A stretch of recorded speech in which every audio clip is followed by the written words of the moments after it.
It could be weeks, if not months, before the town of Benton Harbor's water supply is safe again to drink and cook with.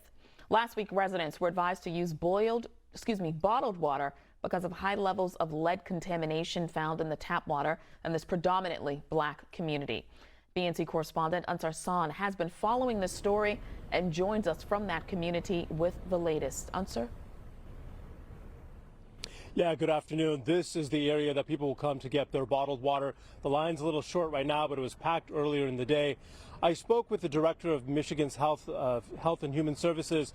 She says that early on, when they first learned about the water contamination, they did offer water filtration systems, but those weren't strong enough for the levels that they found recently. A new test is underway. They're waiting for those results. Until then, people have to use bottled water. As the cars wrap around Abundant Life Church in Benton Harbor to pick up their free bottled water, volunteers are packing Bridget Robertson's car with a lot of water. She gets extra because of who she is. I'm taking water to the residents of Benton Harbor that's on dialysis. Robinson is a medical social worker. Her clients are too sick to drive, so she's using her own car on her own time to get water for her patients. Her big concern? This won't last long term. A lot of cities wait till something major happens, then, okay, how are we going to fix it? But we can't put a Band-Aid on it. The problem got to be fixed because now we're risking lives. More than 100,000 bottles of water have been given to residents in less than a week. Benton Harbor has 80 to 100-year-old lead service pipes that are corroded, making the water unsafe to drink or cook with. The water that is coming out of the tap still can be used for cleaning, showering, laundry, that sort of thing. It's the ingesting the water where we are concerned about a risk to lead exposure. But it's a problem city and state leaders knew about for more than 3 years.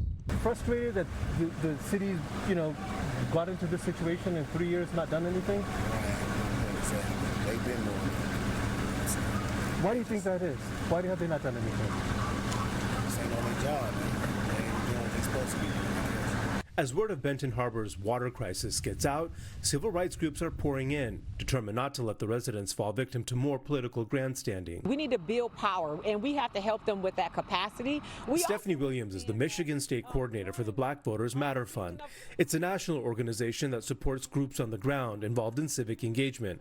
First, they want to make sure that Benton Harbor becomes lead-free all around, not just the water pipes, but perhaps even in the paint and homes, and that those who face long-term health risks due to water contamination have access to health care. That's why we're teaching people understand how things work for systemically, whether if it's local, state, or national politics, and what you can do about it. Williams says even though Benton Harbor has a black mayor and majority black city council, those lawmakers still have to work within a governmental system that has structural inequities and county and state systems that may not budget for poor communities. Volunteers in their It's About Us t-shirts proving that residents refuse to be victims and are ready to fight back and vote for change. We will make sure that the people who are not paying attention or not being proactive are no longer in those seats of power, and we will begin to train up individuals to learn how to watch, how to lead, and how to be more proactive when it comes to securing what's best for our overall health. Director Hertel with the Department of Health and Human Services says they're working with the EPA on this latest round of testing, but she says right now there is no timeline when those results will be in.